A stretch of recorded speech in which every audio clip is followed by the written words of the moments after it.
let's get into this next one, which this, in my opinion, is my favorite. This is my favorite matchup of the entire first round. This is going to be the juiciest, the best, in my opinion, the most entertaining. Just from the personality standpoint, a Luka versus Ant rematch, Western Conference Finals. You're getting that in the first round. LA, Ant, Randall. I mean, this is Gobert. Like, this is gonna be a fun playoff matchup. And I'm not gonna lie, this is the one I thought the most about in the car ride. I had a lot of time in the car and I hit some traffic, and this was the game I was thinking about because it's the three in the West. Like the 3 and the 6 were so they were decided by 2 or by 1 game, right? So it's like 3-6 here. Don't get it twisted. This is a dead even series, right? And I wonder what I wonder what Vegas has this odds wise at. Now I do know the books tend to normally favor a little bit more to LA because they know that's where the money's going to be placed into. They got to think a little bit smarter here. However, I love the Minnesota Timberwolves in the series, and I know because we've talked about this Lakers squad, and you're high on this Lakers squad and what they can do. And I think it's like 53% of me says Wolves, 47% of me says Lakers. I want to preface this, and I think I wonder what you think of this, but I think this is the X factor of the series. What Julius Randle are you going to get? If you get a Julius Randle that you've gotten into the back half of the season that kind of figured out how to play alongside Ant, he understands his role. He knows he's the second guy. He's 22, 25 in that area. If he can get you that, right, I think Minnesota is positioning themselves to really take control of the series. And I say that because the Lakers aren't a complete team yet. They'll get there, but this Luka acquisition was not. You talk about like there's not in their playbook this year. They did not know Luka was going to fall into their lap on when entering training camp. Here they are. They kind of break apart their big man core. They bring in Luka. It's like a different feel, right? And wow, I love what LA has at the top half of their roster. That big 3: LeBron, Luka, Reeves. What they can do with the ball in their hand, I mean, it's special. But when you look at a complete team, 1 through 8 playoff rotations, what you can do defensively, bodies you can throw at Luka and LeBron, I really like what I see out of Minnesota with Naz Reid and Rudy Gobert and Julius Randle being the catalyst of that kind of just interior presence and domination that they could bring to a Lakers team. That said, it's LeBron, it's Luka. Like, I am not counting these guys out by any means, right? Like, they could still easily take this series. This is 7 games. For me, this is a 7-game series, Lakers or T-Wolves. It's got 7 games all over it.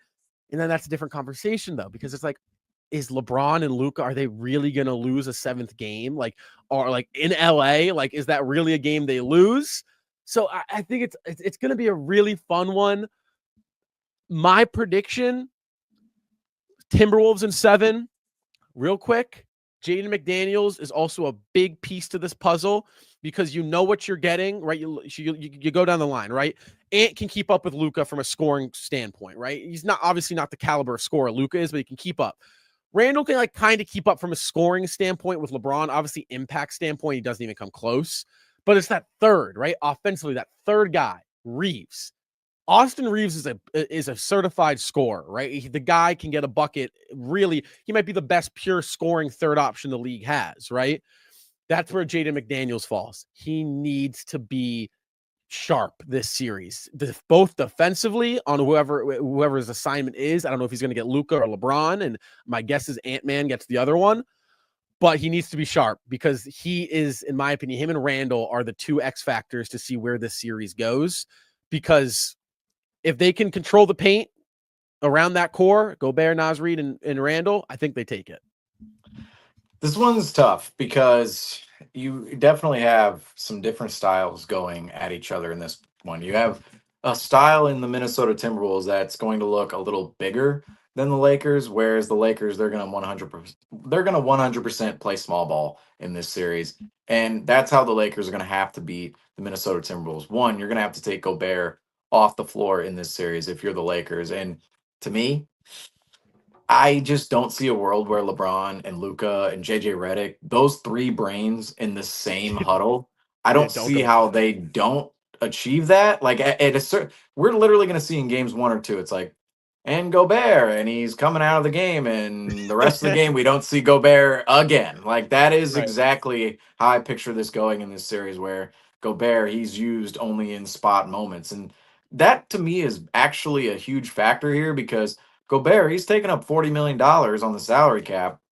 on the salary sheet of the Timberwolves, and that's supposed to be a big piece if you're this Timberwolves squad. And if he's just played off the court in this series, it's like, all right, your roster gets a little thinner. That's why I think a player like Naz Reid could be the X factor in this series for the Timberwolves. If he's out there, if he's rebounding the ball, he's getting his points on the offensive end of the floor, and then defensively he's getting after it. That could be an all around Swiss Army knife you could use if you're the Timberwolves to gain an advantage on the Lakers. And looking at the stats this season, every team within the bottom, so the bottom third of the league, so the bottom 10, right?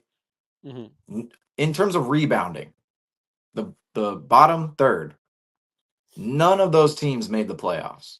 So if you want to win in the playoffs or you want to be a good team, period, you have to rebound the basketball. We've talked about it with the Lakers. Their big man core, and this has been just a point talked about at nauseum at this point. Jackson Hayes and Alex Lynn. That's essentially the. Sure, he could throw in Christian Kolokolo. Sure, looked a lot better with the Raptors a couple years ago as a young guy than he does a third reserve big man with the Lakers. But that big man core is rough. That is It a is. rough big man core. Now the Lakers, luckily for themselves, they have other wings on their roster like Dorian Finney-Smith, like Rui Hachimura, who can defend bigger players and Mhm. bigs at time because they pose as those more physical, bigger wings. They're you think about the size of 6'8", right? And it's like some guys who are 6'8", it's like they lean more 6'7", 6'6". Like Rui Hachimura, Dorian Finney-Smith, like they lean more 6'9", 6'10". Like they're up there. They're with the Franz Wagners and the Paulo Banqueros of the world. But on the Lakers roster, they're going to have to play small. And I do think that rebounding could be an issue for the Lakers in this series and could be an issue for the Lakers throughout their playoff run is that rebounding factor because just statistically, they're the worst rebounding team in the playoffs. And if you look at the bottom third of the league in terms of rebounding, none of the bottom 10 teams made the playoffs. Straight up. If you look at rebounding percentage, none of the bottom third made the playoffs. Tells you how big rebounding is when it comes to winning ball clubs. And the Lakers, they just don't they don't have the ability to grab consistent rebounds. That could be a huge factor in any series they play. But what needs to be said here is again, Luca, LeBron, JJ Redick, talking about them with Gobert, but just in general with the series, I think they're going to have to. Well, first of all, they've been great at just scheming up for what they have, right? It's like making the most out of the littlest or what the Lakers just have to their availability. Those three players, LeBron, Luca, and I say players, but the other one, JJ Redick, former player, now head coach, their brains are equipped to piece together this series in a manner in which turns every advantage towards themselves, every edge towards the Lakers. And I think they're going to do that methodically on the offensive end of the floor and then defensively. That end is going to be a little interesting just from the standpoint of I think they're going to have three bodies out there who you feel comfortable with all time. Like, okay, Rui, Dorian Finney-Smith, Austin Reeves, you feel fairly comfortable with. Gabe Vincent's a fine defender. Dalton Connect, he could be a little bit better. Jordan Goodwin, Cam Reddish, those guys, all those players for the Lakers, like you feel comfortable with defensively. Luca and LeBron could be two players in which get picked apart on that end of the floor. And it's a question of how is JJ Redick and how is LeBron and Luca, let's face it, themselves too, in terms of just planning everything out for the series and adjusting on the fly. How are they going to hide themselves defensively, and what are the defensive matchups going to look like? I'll say this with LeBron and Luca too, though. Although those guys are seen as defensive liabilities, they're part of the club of size for the Lakers. Like LeBron, 6'8", 6'9", Luca, he's up there 6'7", 6'8". And I think that could actually play a factor in this series and even the playoffs from the standpoint if we look at those guys as typical defensive liabilities and how are they going to be matched on the defensive end of the floor in the series.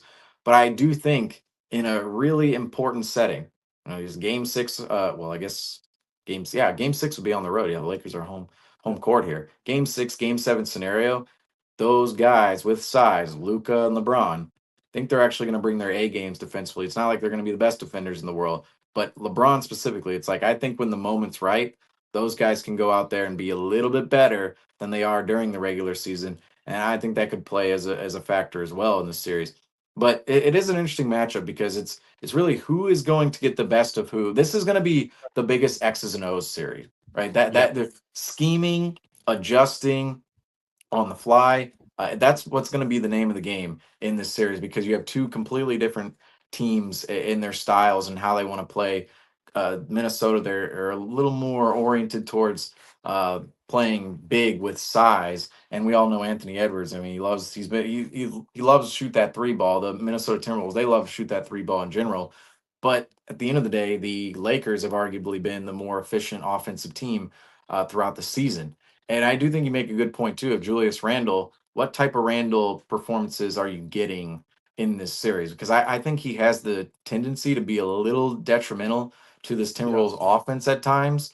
And I think if that's the case, and if this turns into a more offensive oriented series, it's when you can see the Lakers with a little bit better of an upper hand because you're looking at the offensive efficiency and going, well, the Lakers, they're picking them apart a little better offensively than the Minnesota Timberwolves, who could potentially fall apart if Julius Randle is too big of a part of their offense to the point where I honestly I Minnesota, from an offensive standpoint, I've never been impressed with even last season with Karl Anthony Towns. They always I look agree. stagnant. They always look like they're thinking with the ball.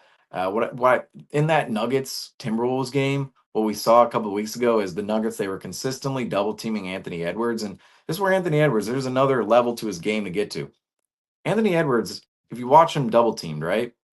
He literally looks like a deer in the headlights. He looks scared with the like not I shouldn't say he looks scared to make a play, but you can tell it's like, oh, he backs up with the ball and he's kind of like looking around like, okay, where am I going to go with this thing? Whereas you look at a guy like Jason Tatum or Nikola Jokic in a double team and it is like butter. It's like, oh, you send the double. It's like, oh, and you'll see games where it's like Jason Tatum will look over. It's like, are you going to send the double or not? It's like I already have my mind made up. Like Yeah, you like come have on, if please. you send the double, I already know where I'm going. If you don't, I already know what I'm doing. It's like Anthony Edwards doesn't really have that in his game yet, and I think there are definite things that you look at when considering where the Lakers are with the veterans they have, both I mean Luca and LeBron, also JJ Redick, the head coach, and some on the roster versus Minnesota. They still have a really young player carrying the bulk of their offense. Now you have Mike Conley there. I don't know if you're going to see a ton of Mike Conley. Like you can see Gabe Vincent, Mike Conley both check in at the same time this series, like constantly around. Like that's how the series could go.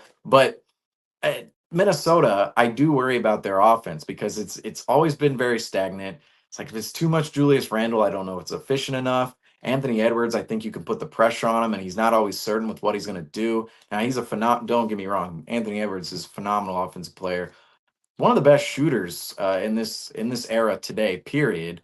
And we all saw what he did in Denver at the end of that game a couple weeks ago in one of the biggest games for Minnesota at the end of the season, just torched the Nuggets with the ball in his hands from a scoring perspective. But that playmaking, there is another level to go to There with is. Anthony Edwards' game. And I think the Lakers, just with all the brains they have in the building, I see a world where the Lakers piece together this series and actually come out and win it. I would say I'm going to go with 7 game series here because now in game 7, I just think the Lakers at home against the Wolves. You have Luca and LeBron. It's like Luca and Edwards is tough, but you have LeBron in this series as well, who just I think he's gonna have a different level come playoff time in a couple days here. I think there's gonna be extra motivation inside of him. I'm not faltering on my Lakers takes here because I have them in this series. In the second Mhm. round, they're going to face the Warriors and Rockets, and you never know. They could find themselves in the conference finals with the Oklahoma City Thunder. This Lakers team, I think, is a very smart ball club. I'm trying to use the word. I believe Bill Simmons used it a couple of weeks ago. He was talking about how they seem a little.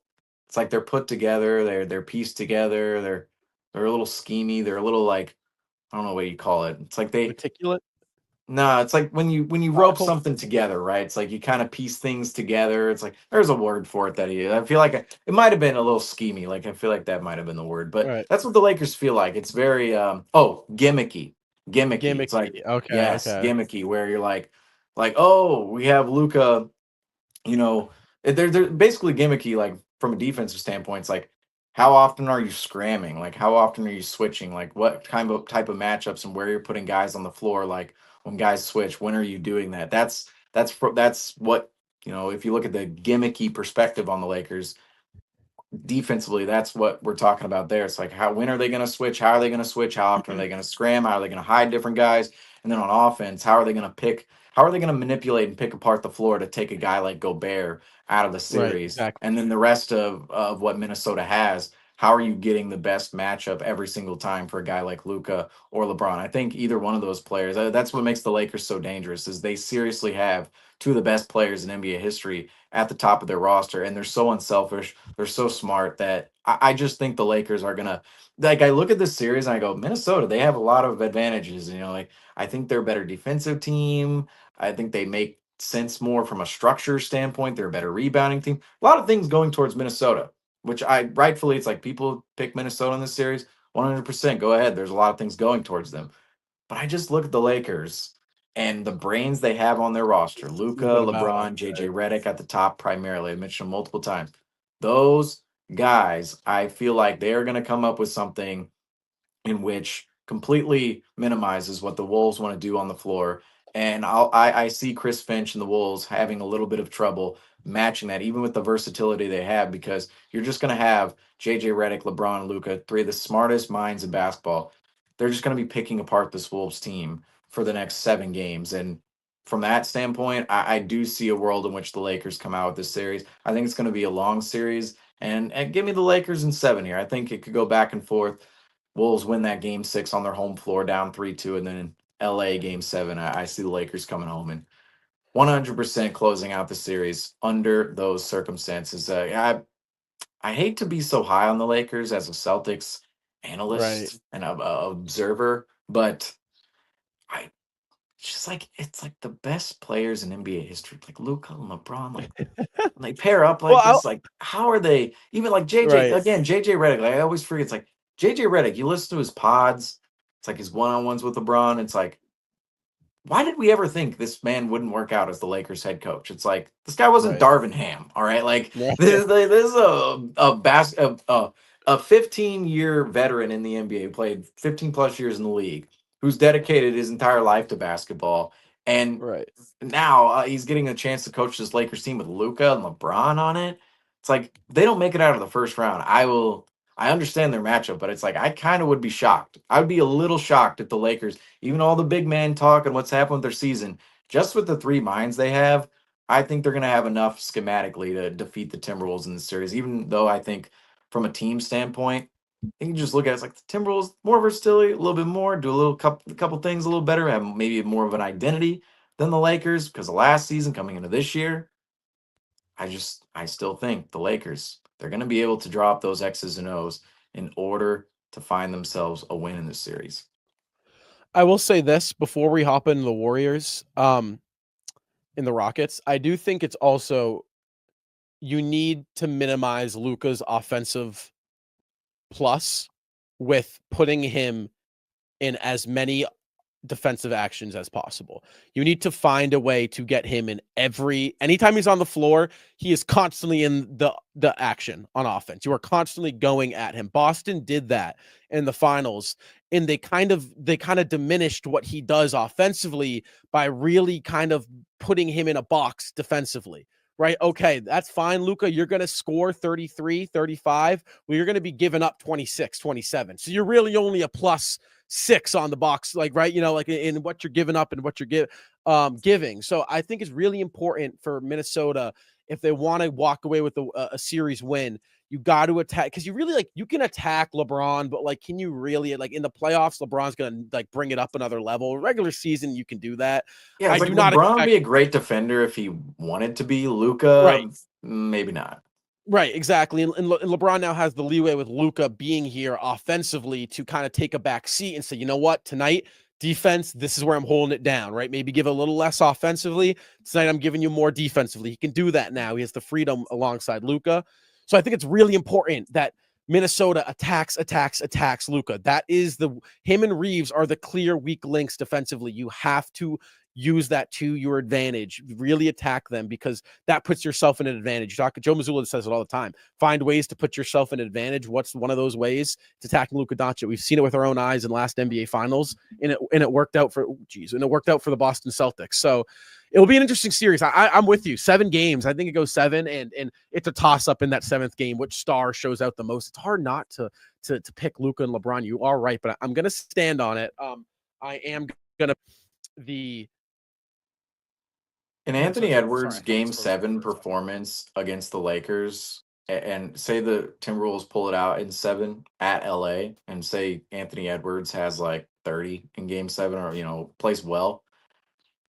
That to the brand will be like, this is a brand changing series for a guy like Anthony Edwards. Like, if you lose this series, I think it's fine. Like, he'll be where he's at now. People still love him and think he's the next upcoming thing, blah, blah, blah. I think it'll fall off a little bit more in terms of the conversation last year, because he made the Western Conference Finals, and the Timberwolves weren't expected to be good last year. They were expected to be good this year. There were more expectations. They didn't make it as far. There's going to be less conversation in general. It's going to stay the same, though, relatively, around Anthony Edwards if they lose this series. But if the Timberwolves win this series, particularly in a Game 7 fashion where Anthony Edwards plays well on the Lakers' home floor, just making it to the second round against the Los Angeles Lakers and Luka and LeBron, it's like that is going to take Anthony Edwards to another status, even though it's like one series, like really shouldn't, like in terms of the entire scope of his entire of Anthony Edwards' career, it's not doing much physically, but from a narrative standpoint, if he wins this series against the Lakers, a lot of people are going to be, they're going to be like last year's conversation when it comes to Anthony Edwards, like, Yep. respark a lot of that, next thing in the league, here we go.